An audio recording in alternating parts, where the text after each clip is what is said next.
Doctor Mohan के cabinet की बैठक यूसीसी के ड्राफ्ट को मिल सकती है हरी झंडी। विधानसभा में पेश होगा विधेयक। 20 जुलाई से शुरू हो रहा मध्य प्रदेश विधानसभा का मानसून सत्र।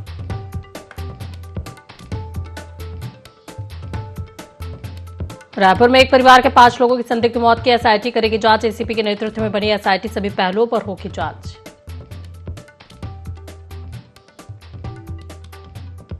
ग्वालियर के चिरवाई नाका के पास हादसा। सड़क किनारे भरभरा कर गिरी दीवार, 1 की मौत, 2 लोग घायल। बचाव अभियान जारी।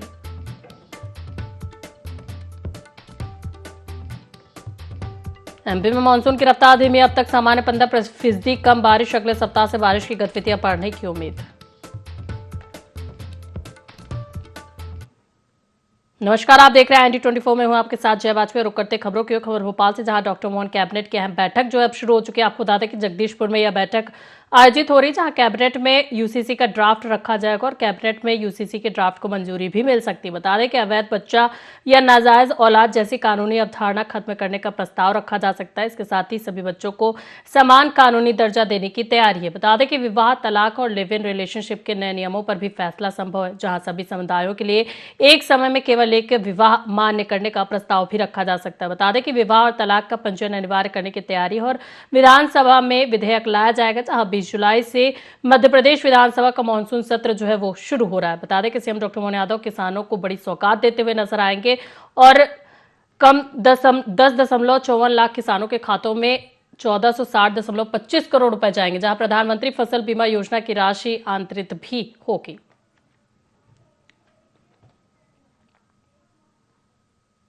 और खबर सिवनी से, जहां छपारा में NH44 पर भीषण सड़क हादसा हो गया। आपको बता दें कि टायर फटने से अनियंत्रित हुई कार, जहां एक युवक की मौत हो गई और हादसे में 4 लोग गंभीर रूप से घायल हो गए। इसके साथ ही एक की हालत गंभीर बताई जा रही। बता दें कि डायल 112 ने घायलों को अस्पताल पहुंचाया और छपारा पुलिस मामले की जांच में जुटी हुई है। तो देखिए, खबर आपको सिवनी से बता रहे हैं, जहां पर छपारा में NH44 पर भीषण सड़क हादसा हुआ है। आपको बता दें कि टायर फटने से अनियंत्रित हुई कार, जहां एक युवक की मौत हो गई और हादसे में 4 लोग गंभीर रूप से घायल भी हो गए। इसके साथ ही एक की हालत गंभीर बताई जा रही है। बता दें कि डायल 112 ने घायलों को अस्पताल पहुंचाया और छपारा पुलिस मामले की जांच में जुटी हुई है।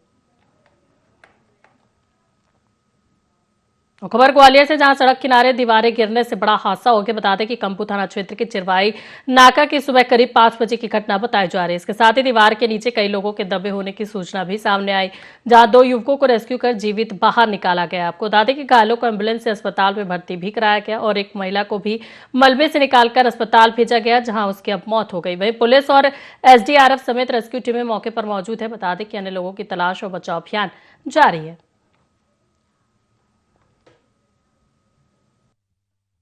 ये जो रिटेनिंग वाल है, ये बनाई गई थी जो पहाड़ी पे जो मकान बने हुए हैं वो क्षतिग्रस्त ना हो जाए बारिश में।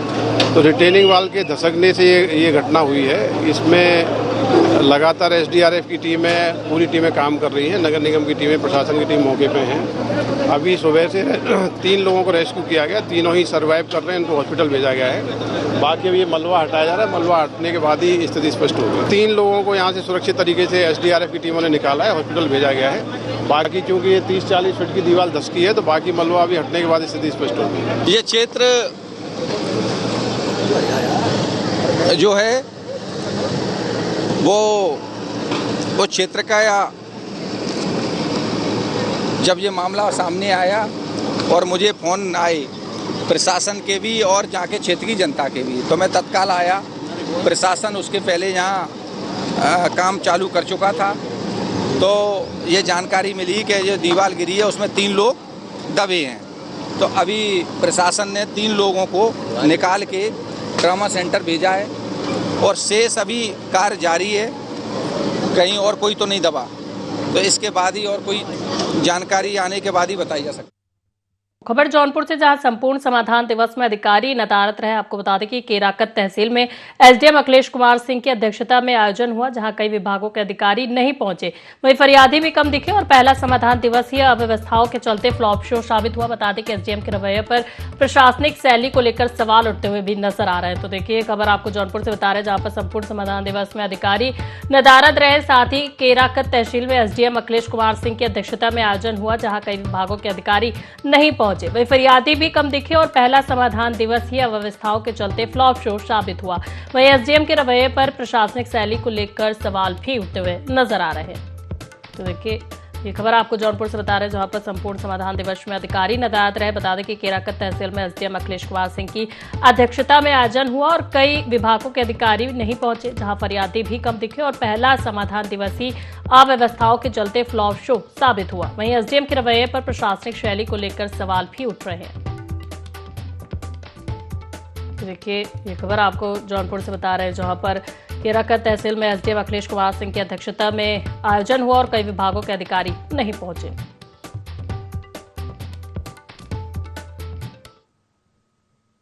और सीतापुर में नगर विकास राज्य मंत्री राकेश राठौर गुरु ने गुजरी सरायन नदी पर बनने वाले पक्का पुल और मछली मंडी पुल के निर्माण कार्य का वैदिक मंत्रोच्चार और पूजा अर्चना के साथ शिलान्यास किया। बता दें कि दोनों पुलों के निर्माण पर लगभग 12 करोड़ रुपए खर्च होंगे, जहां मंत्री ने कहा कि इन पुलों की मांग लंबे समय से की जा रही थी, जिसे सरकार ने पूरा करने का निर्णय लिया है। वहीं परियोजना पूरी होने के बाद शहर की यातायात व्यवस्था में सुधार होगा और लोगों को सुरक्षित एवं सुगम आवागमन की सुविधा मिलेगी। वहीं कार्यक्रम में जनप्रतिनिधि, अधिकारी, भाजपा कार्यकर्ता और बड़ी संख्या में स्थानीय नागरिक मौजूद रहे।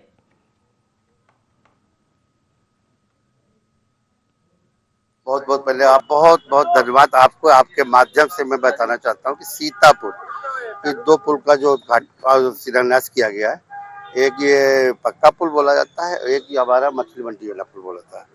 लगभग 7 करोड़ प्लस वो ये है और करीब 4 करोड़ प्लस वो है। ये सौगात है सीतापुर की, और ये भी है कि हमारे पुराने सीतापुर जो एक कनेक्टिविटी जुड़ जाएगी और ये ट्रैफिक की जाम समस्या वो भी हल हो जाएगी। तो ये 27 तक से लक्ष्य है, तो 27 तक ही बन जाएगा। तो चलिए लखनऊ से सीधा रुख करेंगे सीएम योगी आदित्यनाथ का है, और उसके नजरअंदाज करने का हमारा जो प्रयास होता है, जो एक प्रवृत्ति होती है। दूसरा, हमें मान के चलते हैं जब कोई व्यक्ति, क्योंकि मैं पिछले 3 वर्षों से लगातार, जब लेफ्टिनेंट जनरल शाही जी भी यहां पे थे तब भी मैं कहता था कि हमें ट्रेनिंग पे ध्यान देनी चाहिए। और इस बार हम लोग अभी 45,000 होमगार्ड भर्ती की प्रक्रिया को पूरा कर रहे हैं, और मैंने अनिवार्य किया है कि आपदा मित्र जिनको हमने ट्रेनिंग दी है उनको हम प्रायोरिटी देंगे होमगार्ड में भर्ती होने के लिए।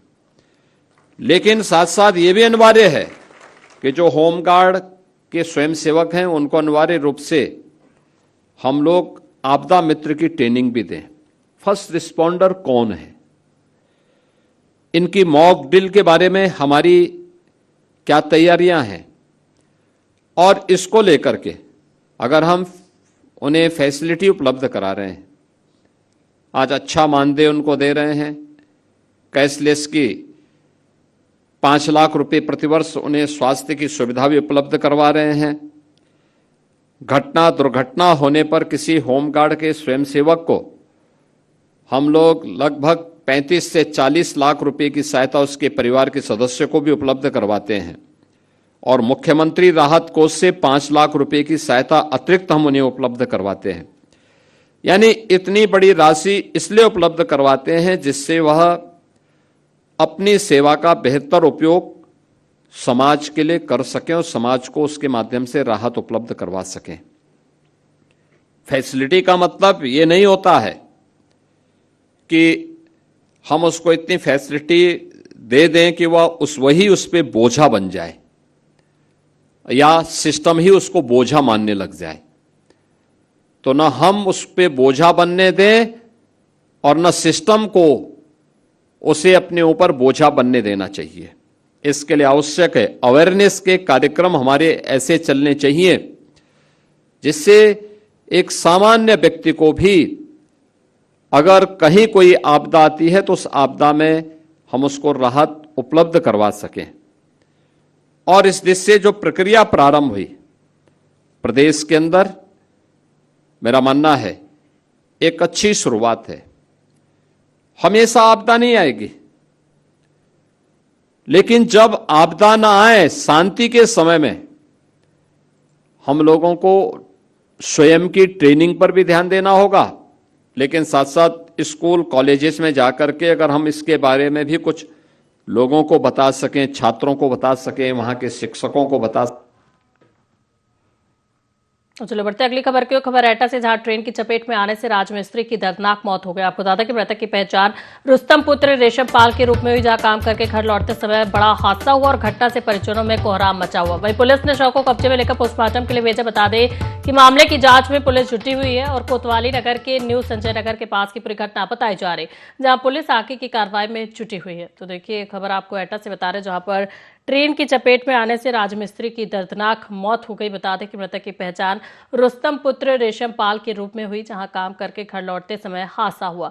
वहीं घटना से परिजनों में कोहराम मचा हुआ है। बता दें कि पुलिस ने शव को कब्जे में लेकर पोस्टमार्टम के लिए भेजा है और मामले की जांच में पुलिस जुटी हुई है। वहीं कोतवाली नगर के न्यू संजय नगर के पास की पूरी घटना बताई जा रही है। बता दें कि पुलिस आगे की कार्रवाई में जुटी हुई है।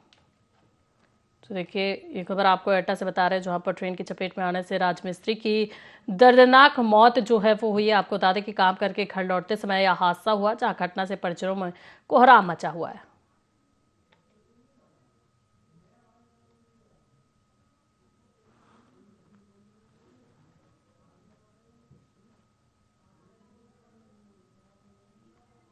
तो देखिए खबर आपको एटा से बता रहे, जहां पर ट्रेन की चपेट में आने से राजमिस्त्री की दर्दनाक मौत हुई। बता दें कि मृतक की पहचान रुस्तम पुत्र रेशम पाल के रूप में हुई, जहां काम करके घर लौटते समय यह हादसा हुआ और घटना से परिजनों में कोहराम मचा हुआ है। वहीं पुलिस ने शव को कब्जे में लेकर पोस्टमार्टम के लिए भेजा। बता दें कि मामले की जांच में पुलिस अब जुटी हुई है और कोतवाली नगर के न्यू संजय नगर के पास की पूरी घटना बताई जा रही है।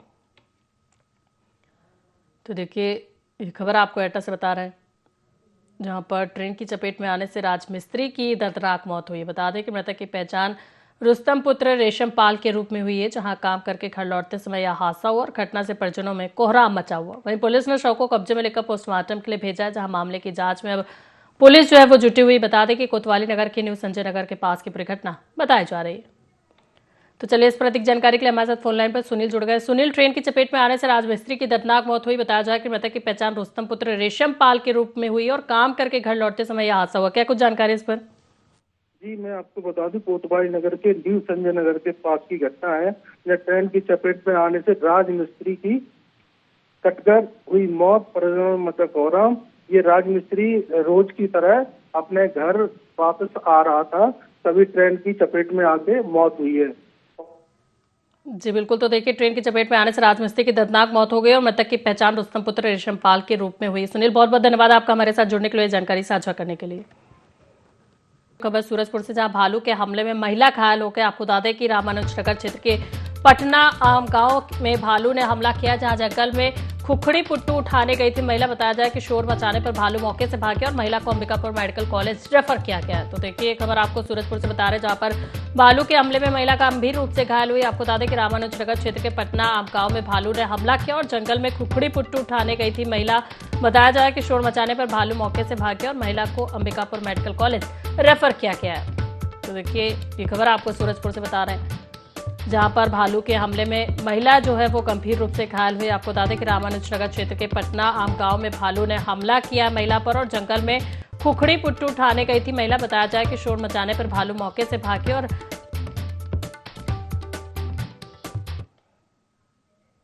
खबर रायपुर से, जहां दूध लेने का युवक पर जानलेवा हमला किया गया। बता दें कि सरेआम दौड़ा कर पीटने की घटना सीसीटीवी में कैद हुई। वहीं हमले में युवक के सिर में टांके आए। परिवार ने शिकायत भी की। इसके साथ ही पुलिस ने मुकदमा दर्ज कर जांच शुरू कर दी, जहां केशव नगर चौकी क्षेत्र का पूरा मामला बताया जा रहा है। तो देखिए ये खबर आपको हापुड़ से बता रहे हैं, जहां पर दूध लेने का युवक पर जानलेवा हमला किया गया। बता दें कि सरेआम दौड़ा कर पीटने की घटना अब सीसीटीवी में कैद हुई और हमले में युवक के सिर में टांके भी आए। वहीं परिवार ने शिकायत की है। बताया जाए कि पुलिस ने मुकदमा दर्ज कर जांच शुरू कर दी है और केशव नगर चौकी क्षेत्र का पूरा मामला बताया जा रहा है। तो देखिए ये खबर आपको हापुड़ से बता रहे हैं, जहां पर दूध लेने का युवक को पीट कर मारा गया। बता दें कि उस पर जानलेवा हमला किया गया और सरेआम दौड़ा कर पीटने की घटना जो सीसीटीवी में कैद हो गई है। और केंद्रीय मंत्री ज्योतिरादित्य सिंधिया 4 दिवसीय दौरे के बाद ग्वालियर रेलवे स्टेशन से दिल्ली रवाना हुए। बता दें कि रवाना होने से पहले उन्होंने कहा कि ग्वालियर में रोटरी क्लब और चैंबर ऑफ कॉमर्स के नवनिर्वाचित पदाधिकारियों को बधाई देते हुए उन्होंने दोनों संस्थाओं को शहर के विकास का महत्वपूर्ण आधार बताया। वहीं सिंधिया ने कहा कि मुख्यमंत्री डॉक्टर मोहन यादव के साथ जल्द ही ग्वालियर को एक बड़ी सौगात दी जाएगी और करीब 15,000 करोड़ रुपए की विकास परियोजनाएं तेजी से आगे बढ़ रही। वहीं उन्होंने प्रधानमंत्री नरेंद्र मोदी द्वारा अमृत भारत स्टेशन योजना के तहत अशोकनगर और शिवपुरी रेलवे स्टेशन के लोकार्पण पर खुशी जताते हुए प्रधानमंत्री और रेल मंत्री अश्विनी वैष्णव का आभार व्यक्त किया। इसके साथ ही वहीं दतिया उपचुनाव को लेकर उन्होंने भरोसा जताया कि भारतीय जनता पार्टी का परचम लहराएगा।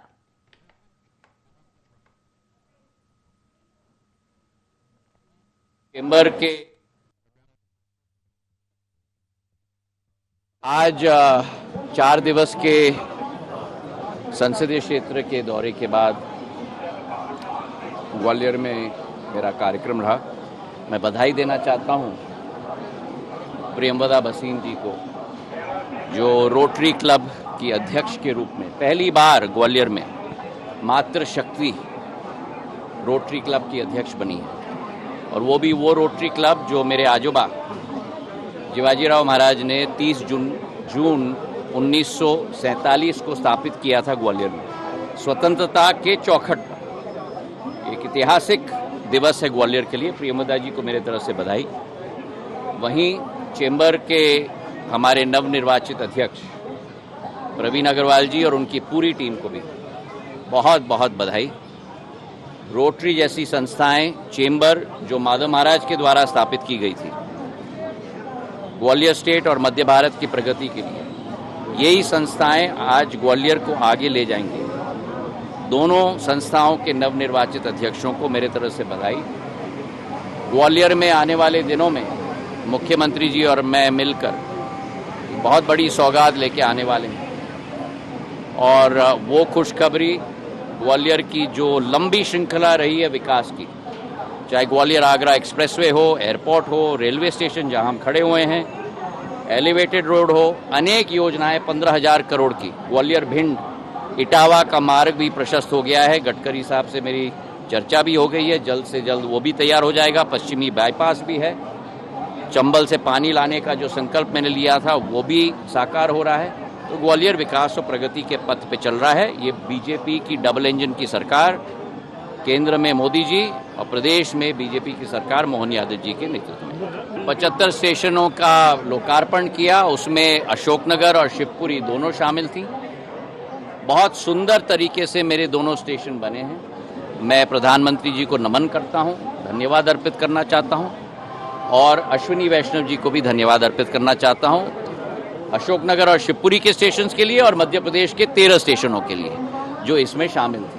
भारतीय जनता पार्टी का परचम और पिपलौदा के ग्राम आजमपुर डोडिया में दूषित पेयजल पीने से कई ग्रामीण उल्टी, दस्त और बुखार की चपेट में आ गए। बता दें कि सूचना मिलते ही प्रशासन और स्वास्थ्य विभाग की टीम मौके पर पहुंची, जहां जाफरा विधायक डॉक्टर राजेंद्र पांडे, अपर कलेक्टर ब्रजेश रावत और अन्य अधिकारियों ने प्रभावित परिवारों से मुलाकात कर हालात का जायजा लिया। वहीं संदिग्ध कुएं के पानी की जांच के निर्देश दिए गए और वैकल्पिक स्वच्छ पेयजल आपूर्ति शुरू कराई गई। बता दें कि स्वास्थ्य विभाग ने चिकित्सा शिविर लगाकर मरीजों का उपचार किया तथा गंभीर मरीजों को अस्पताल भेजा। वहीं पानी के नमूने जांच के लिए प्रयोगशाला भेजे गए, जहां प्रशासन ने लोगों से फिलहाल उबाल कर पानी पीने की अपील की है। ये 10 तो लग रही है हमको, कम 100 लोगों को हो रही है, 100 से ऊपर हो गए। अभी तो बस ये अभी तो वो इलाज हो रहा है, तो हो रहा है ना, तो और ज्यादा हो रही थी। अब वो बोले हैं कि हम करेंगे, जो है वो व्यवस्था जो तुमको लग रही दस्त वगैरह वो हम करेंगे, पानी का सुधार। इसमें जो दवाई डाली थी वो उन्होंने घोल के नहीं डाली, ऐसे कैसे लाके डाल दी थी। इसलिए ये 15 साल से ये कुआ पानी पी रहे हम, तो 15 साल हो गए ये दवाई डालते हैं, घोल के नहीं डालते, ऐसे कैसे पैकेट डाल देते। तो उसके कारण अंदर कुछ ऐसा हुआ उस दवाई से जो सड़ गया पानी, उसके कारण पूरे गांव वाले बीमार हुए। पहले बोल दिया था कि दवाई डालो, तो हम तो यही जानते हैं दवाई से अच्छा हो जाएगा पानी, लेकिन नहीं हुआ। आज इस ग्राम में माननीय विधायक जी के साथ आए। विधायक जी हम लोगों ने गंभीरता से लिया है। जैसे ही घटनाक्रम का पता चला कि इसमें दूषित पानी के कारण कुछ लोग अस्वस्थ हो रहे हैं, तत्काल तहसीलदार मैडम, मेडिकल की टीम, पीएचई का अमला और पानी की टेस्टिंग कराई गई। पानी की साफ सफाई शुरू की गई। सफाई के दौरान और यहाँ के लोगों से चर्चा में पता चला कि पूरे ग्राम में खारा पानी रहता है, पानी की पर्याप्त मात्रा रहती है, किंतु एकमात्र खारा मीठे पानी का है। चूंकि जो सामान्य विधायक जी और क्षेत्र के सभी लोग बता रहे हैं कि इस कुएं का पानी लगातार ग्राम के लोग 35 साल से पी रहे हैं। इसी मुख्य पंचायत में आयना गांव के लोग भी इसी का पानी पी रहे हैं। तो ये स्थिति चूंकि जांच का विषय है कि अचानक कैसे बीमार पड़ गए, तो टेस्ट की रिपोर्ट आएगी तो परिणाम मिलेंगे। अभी मूल कारण तो बारंबार पानी की तरफ ही जा रहा है, उसके अलावा कोई अन्य कारण हमने भी भिन्न भिन्न तरीके से यहाँ पे चर्चा की। सम्मानीय एडीएम साहब रावत जी भी है, तहसीलदार मैडम साठे जी भी है। हमने बार बार जिस प्रकार से हम जानकारी ले सकते थे, तो लगभग सभी लोगों का, बड़े बुजुर्गों से लेकर सभी का ये आया कि पानी की वजह से है। तो पानी को अभी जांच के लिए भेजा है। पानी को साफ करने के लिए जो केमिकल जो भी यूज किया गया था उसको भी जांच के लिए भिजवा रहे हैं। और सफाई जो करवाई गई थी, सफाई के साथ साथ में जो नीचे जमी हुई गाद निकली है, उस गाद की मिट्टी का भी परीक्षण करवाने के लिए भिजवा रहे हैं, ताकि कारण ज्ञात हो सके। क्योंकि इसी कुएं से विगत 35-40 वर्षों से पूरा गांव पानी पी रहा है। लगभग जो पी रहे हैं उनमें कभी इस तरह की कठिनाई, इस तरह की बीमारी नहीं आई। तो ये पहली बार हुआ है, तो वो कारण तो अभी भी अज्ञात है। तो देखिए, ये खबर आपको जावरा से बता रहे हैं, जहां पर प्रशासन ने मोर्चा संभाला और स्वास्थ्य टीम वहां पर पहुंची। बता दें कि उबालकर पानी पीने की प्रशासन ने अपील की है।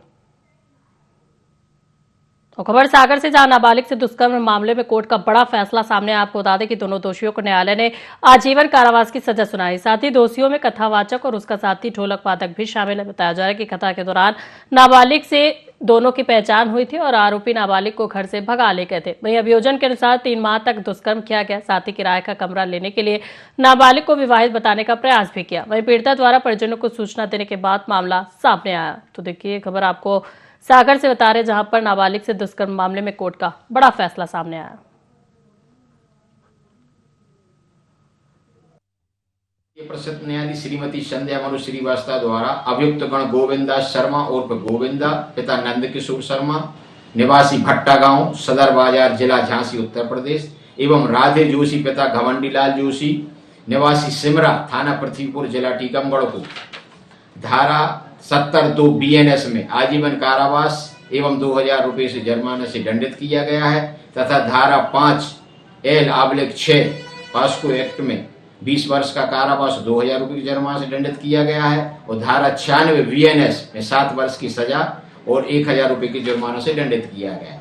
अभियुक्ति के पिता ने 15/2/25 को रिपोर्ट लेकर कराई थी कि उसकी जो पत्नी है वो कुंभ के मेला में गई थी, पुत्री अकेली घर पर थी, वह अवयस्क थी। जब रात में उसकी नींद खुली तो वह घर पर नहीं मिली। अज्ञात के विरुद्ध मामला दर्ज कराया गया। पुलिस द्वारा विवेचना पर अभियुक्त गण के द्वारा अपराध स्वीकार किया गया। मामला सिद्ध पाए जाने पर अभियुक्त गणों को न्यायालय ने। तो चलिए बढ़ते अगली खबर की ओर। खबर रायपुर से, जहां सीएम हेल्पलाइन 1076 बनी जनता का भरोसेमंद माध्यम। आपको बता दें कि महज 1 माह में 42,000 से अधिक शिकायतों का समाधान किया गया और आमजन और शासन के बीच मजबूत विश्वास का हेल्पलाइन सेतु बनती हुई नजर आ रही है। बता दें कि मुख्यमंत्री विष्णुदेव साय ने जानकारी देते हुए कहा कि हर नागरिक की समस्या का त्वरित और समयबद्ध समाधान प्राथमिकता है। साथ ही पारदर्शी और जवाबदेह शासन की दिशा में बड़ा कदम उठाया जा रहा है। वहीं सीएम हेल्पलाइन को नागरिक केंद्रित कार्य संस्कृति का सशक्त उदाहरण बताया। साथ ही सरकार ने शिकायतों के प्रभावी निस्तारण का दावा भी किया। तो देखिए, खबर आपको रायपुर से बता रहे, जहां पर सीएम हेल्पलाइन 1076 जो है जनता का भरोसेमंद माध्यम बनती हुई नजर आ रही। बता दें कि महज 1 माह में 42,000 से अधिक शिकायतों का समाधान किया गया और आमजन और शासन के बीच मजबूत विश्वास का सेतु जो है वो हेल्पलाइन बनती हुई नजर आ रही है। श्योपुर जिले की ग्राम पंचायत प्रेमपुरा में मनरेगा और पीएम आवास योजना की राशि में कथित गड़बड़ी का मामला सामने आया। आपको बता दें कि आरोप है कि रोजगार सहायक महावीर मीणा ने नियमों को ताक पर रखते हुए लाखों रुपए अपने परिजनों के खातों में ट्रांसफर किए। वहीं मामले की शिकायत महिला सरपंच और ग्रामीणों ने की थी, जिसके बाद जिला सीईओ ने जनपद सीईओ को 3 दिन में जांच रिपोर्ट सौंपने के निर्देश दिए थे। जनपद सीईओ नरेगा अधिकारी आनंद सिंह तोमर जी क्या पंचायत में आए थे, लेकिन उन्होंने पंचायत में आके रोजगार सहायक को बुलाया और उनको बैठकर उन्होंने उनकी मिली भगत के द्वारा उनको आपसी समझौता करके उस पर किसी प्रकार की कोई कार्रवाई नहीं की गई। प्रशासन की मिली भगत के द्वारा बिल्कुल इस मामले को दबा दिया गया है। आज से करीबन 14 से 15 महीना करीबन उस शिकायत को बीत चुका है, लेकिन आज तक भी उस शिकायत की ना तो जांच आई है और ना ही कोई अधिकारी के द्वारा कोई कार्रवाई की। ऐसा पत्र निश्चित तौर पर आया होगा और मैंने क्या होता है कि जो डाक बहुत सारी आती है और जो भी आते हैं उस संबंधित मैं सेक्शन को मार्क कर देता हूँ और मैंने उसमें जांच के लिए निश्चित तौर पर APO AAO को लिखा होगा, परंतु इनके द्वारा जांच नहीं की गई। परंतु मैं पुनः नए हमारे APO और AAO आ गए, मैं इनसे जांच कराता हूँ, जो भी होगा निश्चित रूप से कार्रवाई की जाएगी उसमें। यदि इस तरह का मामला है कि उनने अपने परिवार वालों को दिया है और गलत तरीके से दिया है तो कार्रवाई करेंगे निश्चित तौर। फिलहाल के लिए खबरों में इतना ही। बने रहे NT24 के साथ। नमस्कार।